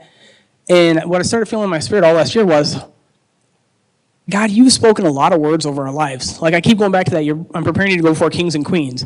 And, we've had many people speak about we have anointing in business. And those are all great things, but we always have the heart too that we're supposed to be in mission somehow. And Collaborative is great, but Collaborative is not a mission sending organization. I mean, we send through, writing checks, but we're not in missions. And so a lot of these seasons, back to your questions, usually start with God giving us a word. And it doesn't mean we kick right into the season, but usually there's things that we feel like we're asked to do. And so, like I said, that last one was, the last one came through a dumb Hallmark movie. My wife loves the Hallmark Channel. And we're watching a movie, and a lot of times there's a couple factors that I've seen happen. One, we get a word. Two, right after the word, we usually get a request to do something. And this one was launched we were so excited for the first time in 20 years of our lives, of faith promises. You guys been around church long enough, there's faith promises. I'll be the first to tell you we failed every one of them until last year. And I always get irritated. I'm like, we didn't get there. Well, last year I was so excited to pat myself on the back. Like, I was so giddy. I'm like, we get to write the check and fulfill it. God's like, that's cool. Make it 10 times that. But I knew that act of obedience was we were planting into a soil for something next. So it's usually a word and a request for obedience. And that seems to launch us to the next aspect in our lives. I can't tell you how many times when we were trying to hire Todd, like when my wife and I pray about people, sometimes like Todd was a year and a half of prayer to join our team. Because I felt like he was supposed to join our team, but I can't tell him that, right? I can't just say, hey, Todd, God told me you're supposed to join our team. And so I would run into Todd for weeks at the skate park, and we just chat. And then finally one day after a year and a half, God's like, why don't you ask him to join your team? And the timing when I asked you was right after a frustrating moment in your life, right?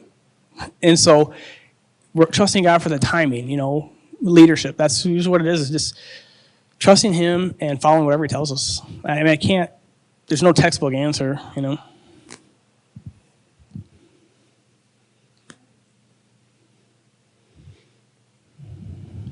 You said you use first interview, second interview. So did you do a third interview with the profile, or is that in the second? We usually do the third. The third interview is more of like a final one, but they do that profile before that because that's my last check and balance. Okay, so because if they join the team, I want to know the intimate details of I want to dig into their life without them knowing. Now, this process you've come up with over time. What did you use before that you found didn't work? I'll tell you what didn't work was me being in a rush to hire people. Yeah. Because none of them are here. Which everybody is right now. But that's the hard part, and that's driving me nuts. I love my wife, and she's an awesome intercessor and a sweetheart. So many times I'm like, can God just tell you faster, please? But you know what? In the time that God's working on her to make sure she knows, sometimes he's telling me I'm wrong. I was just in too big of a rush to try to fit an immediate need I had. Mm-hmm. But that's it's not a full process, but that's kind of our step is the profiles are before the last interview. These profiles are only like $100. I probably get a discount because it's my mentor who's been using them for decades. But they $100 insurance policy to make sure you're hiring the right person. It's a no-brainer in my opinion now. Right. Thank you.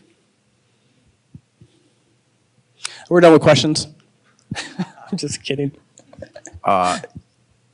Several times you mentioned the ability to go to Jenna and your wife to do that. But I know amazing single people who might not ask this question, but I want to ask it for them. What do you do when you don't have a spouse? Are you subtly saying like they just need to get married and like then they'll really succeed? Or what are you saying? No, so what are some practical steps I think for people? If you were listening to the first half of the message, Elliot. No, I'm just kidding. I love Elliot. He's a good friend. It just goes back to knowing his voice. and being patient, because trust me, even when I was growing and always, you heard the ones where I got it right. There's many where I got it wrong because I just rushed, like I felt like God said this, but I'm just going to run with it, And I think especially anything critical, just know that you heard God, And it's interesting because I love mentoring my team, but I've been putting a lot of energy on mentoring my kids right now because they're at critical stages. My wife and I, we're in no rush to get kids. We have a 16-year-old and we have a 1-year-old, and they're all spread out in between. Whenever they got to the point where they could walk, my wife was like, "We should have another one." They're all about 3 years apart. But anyway, I got sidetracked on that. But I think like in my early years, it was just knowing that I heard God, and it's as you get to know Him and just be patient. I've had too many friends where this is what God told me and they run off. It doesn't hurt to slow down. God, you're not going to miss something. And this is actually a great testimony. So when I was in college, I had a guy's Bible study, and I was investing in these guys. And I had pictures of friends on the walls, from trips and from back home. And one of the guys called me out one time, and because I felt like God told me not to date for the last 2 years of my college. And it's never an easy request, right? And so I was like, okay. And so I shared it with the guys, and that was just something I was working on, just for accountability. And they're like, well, what if, and they literally pointed at Jenna on the picture. They're like, well, what if somebody takes her? And I'm like, I feel like if I'm relying on God and being patient on Him and where He tells me to be, I'm not going to miss out in life. And it was no joke. As soon as I graduated, completed that vow, it wasn't a vow, it was just something God asked me to do, and I half-heartedly did it, But it wasn't, not even weeks after I graduated, I ran into Jenna, and it was just the moment, it was that moment she came down the stairs, I knew she was different. And 9 months later, we were married, So just, I stand on that if you're trusting God and you're walking where He tells you, that's what I love too, because people always ask that question, like, well, how do you know if you're going the right way? Well, if you know Him, He'll direct you. If you're going the wrong way, He'll check your spirit that you shouldn't do that.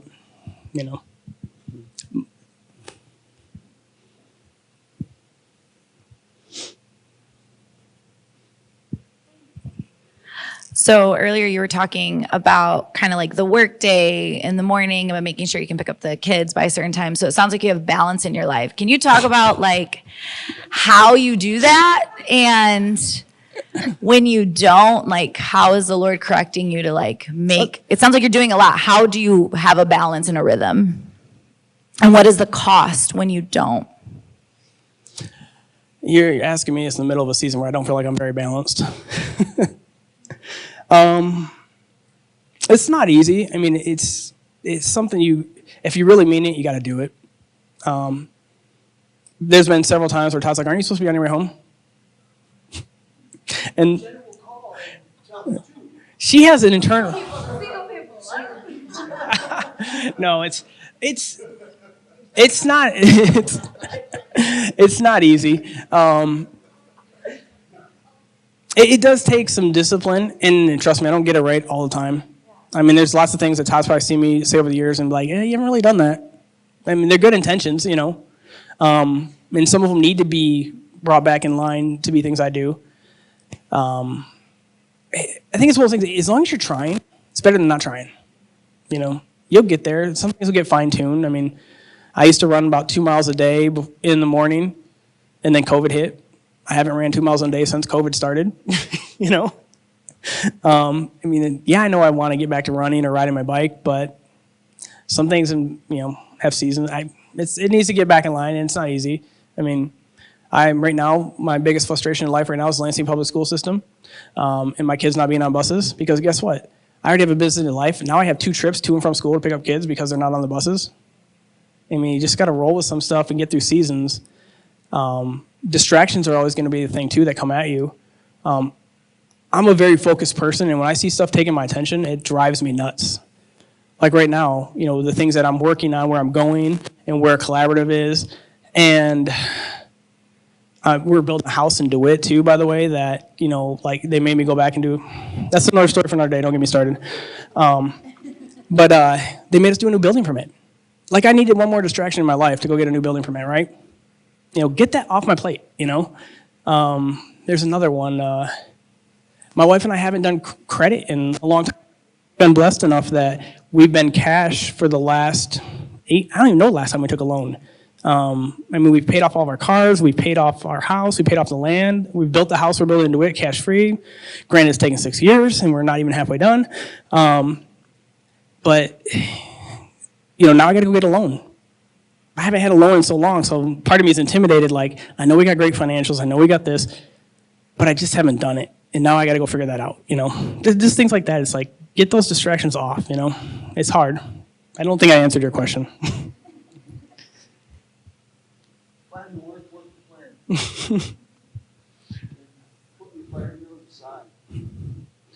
So you mentioned mentors in your life. How many mentors do you have currently, and then how do you find the right mentors to guide you where you want to go? That's interesting because there's been mentors for seasons again. Like Terry Hart was a great mentor for a season. And it's interesting, when I prayed for mentors, God kind of brought them. And he brought the right one for the season I needed. Like, why Terry and I stopped meeting, I don't really know. It just kind of happened. But Terry brought Jenna and I back in line where our marriage needed to blossom. And here I am going in for business. He never talked to me about business. He was intrigued by our business. But I don't think he ever gave me any advice on business. It was always, how's your relationship with your wife? But it was needed because I didn't realize Jenna and I hadn't been on date nights since we started having kids. We hadn't been on trips together, and we corrected that. We corrected that to the frustration of our kids, where we picked them up one day from school for summer break, dropped them off at their grandma's, and then left for Hawaii for 2 weeks. Said, have a fun summer break. We'll see you in 2 weeks. But but some of the other mentors, one of them I reached out to, like Guy is actually one of my mentors now, reached out to Guy, and he prayed about it, and God actually put on his heart to say, yeah, I'll do it. So I was kind of at the mercy of him. But it's been a great relationship for about 2 years now. John O'Leary was for a season to help us launch our business. He was probably the most critical person behind that. And it was funny because I still remember at one point, he actually came around 2 different seasons, which was interesting. I don't even know how that came about, but it happened. And there was a season when he was helping us launch. And then a couple of years later, when I was still teaching, he's like, why are you still teaching? Stop teaching now. You got a business. You need to be solely focused on your business. He was right, but they've been seasonal. But I always make sure I have one. If I don't have one, and there's different mentors for different parts too. Sometimes I'll call different mentors. Like Guy has been great because he's been all around, like all aspects of life, which has been good. But those aren't always all the mentors. They're not always like if you've been around John and Judy enough, you hear about the relationship with Kevin and Laura Schaefer. Mm-hmm. They were that all-around mentor for Kevin and Laura, but they weren't for me, which nothing against it. That just wasn't their role in that season. That season was for business, Mm-hmm. And I don't always know the season. I don't always recognize it. It seems like the mentors get the script from God, and but.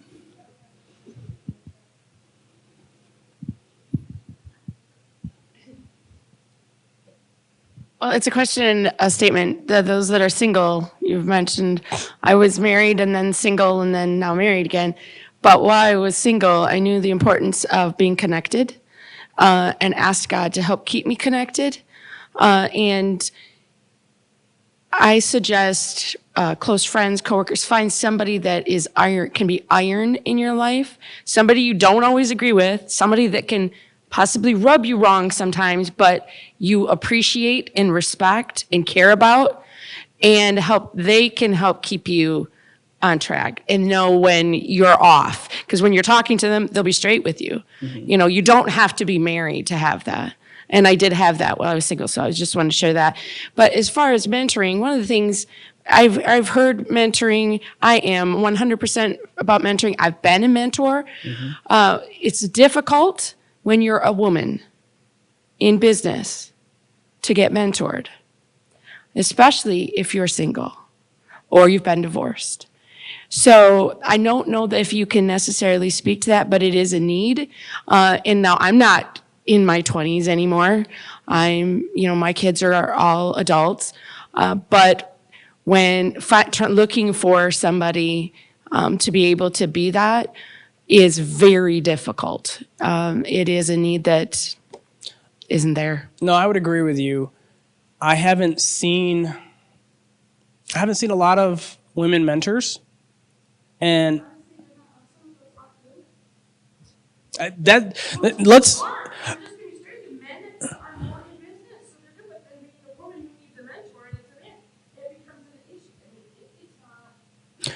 No, I agree with you. But I also know if you're, and I'm not questioning your heart because I can hear your heart. I got a feeling God can help you, especially if you continue to cry out for that. And that's something that I'm glad you brought that to my attention because, I mean, that's definitely something for our group to address and pray over is godly women mentors.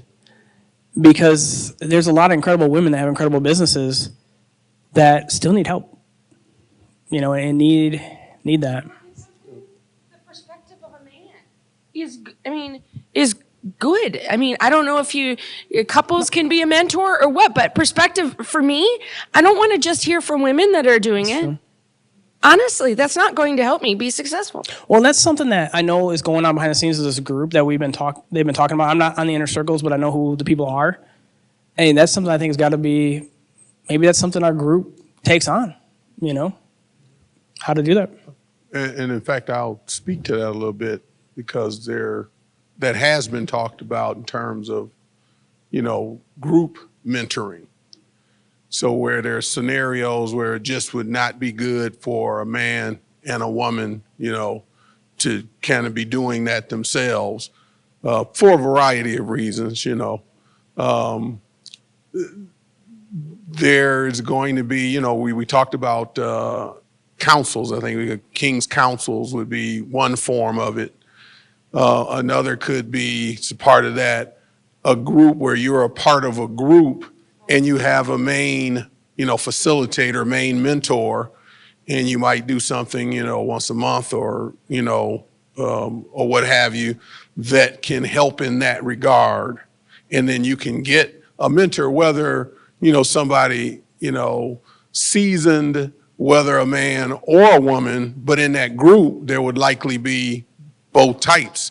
So you'll get the main, you know, you can get the main mentor, and you can also get people in the group who also have experience. And so some of that, as we go forward, will begin to fill that gap, you know, that exists. So, you know, as you all comment and send Terry your comments about things that, you know, you'd like to be considered, this can be one of the issues, you know, the desire, you know, to be mentored. You know, again, if you desire to kind of be a part of a group, yes, and it's been brought up actually quite a lot, and we've been working on it and trying to figure out of a number of people who have asked for mentors, how can that happen, since there are some of those situations involved. So you can make it a part of, you know, what you communicate. And again, you can get you can get a seasoned mentor, but then have other people around you who also have some experiences who can add some perspective from things that they're doing and the experiences that they've had.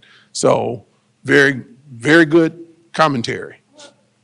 I think it's important too, that as believers and as the King's Group, or, you know, wanting to bring Christ into our businesses, that we lead in the area of men and women being able to work together and be mentors, and how that works and how that can look to the world. Because the truth is, I think it's like 3% of business leadership, I just saw this statistic, is women. But that's changing. And women need what men need also in order to make it. So thank you. All right. Other questions? Art, I got one thing to finish with then. Okay, let me ask you a question. Repeat the 3 values that are of utmost importance to your company, to collaborate. Again, it's being servant-hearted, teachable, and truthful. Okay. I mean, All if right. you hit on those 3, I mean, I love it because guess where it came from? Pastor Dave. Pastor Dave. Yeah. you know? But Absolutely. it doesn't, that's actually one of the things too. When I was looking at training for our team, I loved all of his training. His training shaped me. And I was like, I don't want to water it down. You know, so for our team, one of our things, like they get a $500 bonus, which none of them have done this. I'm just, if they do pace setting leadership, they get a $500 bonus. And that's our company training. If you can go through that and you get through that lessons, I'm probably not going to have as many issues because hopefully the Holy Spirit reveals in the process where your heart needs to be, you know, and not for my benefit, but for their own benefit too, you know. You don't work for me, Elliot. All right, I want to finish one thing, and this is something God gave me a long time ago, and it's on the wall in my office, and I know it's driven Todd crazy many times. On my wall in my office is a quote called "Quit to What," and I got this again. I stole this from Jesus. Wasn't my idea, but in John, I think it's John 6:68. Jesus is with his disciples, and he just did like the communion, you know, telling them like, "This is my body, this is my bread," and people are like, "You are crazy. What? You know, like we've never heard this before." And everybody left except his disciples. And Peter's words, and this is dumbed down, he's like, "Why aren't you guys leaving?" And Peter said, "Where are we going to go? You got the words of life." And my wife and I have stood on that. And like I said, I dumbed it down to quit to what. And for me, anytime we're questioning, making a move, we always question first, did we hear from God? And then second of all, you're always going to be faced with quitting. When I was a teacher when I was a professor at Lance Community College, I'd have a lot of these conversations with students, especially because students quit. They just disappear. And I would try to pull them aside and say, hey, look, do you realize when you quit, you're making a decision without realizing you're making a decision. And you're accepting something else in life. What is that? And so for me, right now I'm working, like I said, we're moving into a new phase in our life. And as we got into it, we thought we had an idea that was really revolutionary. And it is, to some degree, the way we're using it. But we quickly realized the giants we were up against. And what we're working on, Amazon is a player in this game. Airbnb is a player in this game. Travelocity is a player in this game. And my first thing was, holy crap, these are worldwide companies that we're battling. And God brought me back to that. But I told you to do it. Are you going to quit?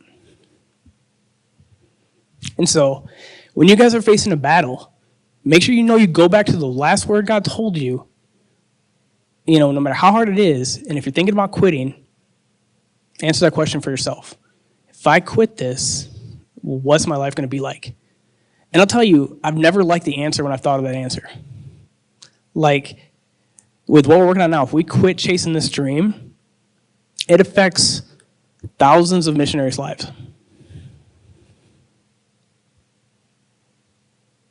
And I don't want that on my conscience. But thank you guys so much. Appreciate it. It's always a pleasure being here. All right, let's give Art, if we would, one more hand and maybe some hurrahs and some wows. And thank you, brother. Appreciate you, man. Yes, told you that was going to be good. So what we'd like to do now, kind of to end this, I want to end with a prayer as far as from up here. But what we'd like to do is to have you all at tables. And so, Matt, would you be one table? Art, you another. Carl, you another. And kind of people just join with them. And Elliot, would you be one in the back? Okay. And if you could get, 4 or 5 people at each table. And what I want you to discuss is kind of to talk about the 3 things that Art talked about as a value: servant's heart, teachable, and truthful. And kind of discuss in terms of your endeavors, how do you believe that can be formed in what you do or played out? What is it? It doesn't necessarily have to be all of the way, that Art talked about in terms of what he does, but how can you all kind of get ideas to each other or even develop and just talk about that for about, 15 minutes or so. And I think when you leave here, you're going to have something very good really to walk out. Would you all do that for me? All right. So I'm going to pray real quick. And then when you're done at your tables, you can feel free to grab some more to eat and leave and just have a great afternoon. Father, we thank you and praise you for this time that we've had today. God, we ask that you would continue to bless and reward Art, Lord, for the great things that he's doing, oh God, for his willingness to follow your instruction and first and foremost to seek you in what he does. Thank you for that, Lord. Bless everyone here and even those, Lord, who will listen to and view the taping, oh God, when it's posted. Father, let an anointing go forward, Lord, that will help them, that they will be able to receive, and Lord, that will help them to get on the train that you want for their life. The big, wide tent, Lord. Help them to expand their tent pegs, oh God, to expand their territory in ways that they can't even see with their natural eyes today. Thank you for everything that you're doing, Lord, through King's Group, with everyone who's presented, and Lord, with Art today. We bless you and we praise you for this and give you glory for it. In Jesus' name, amen.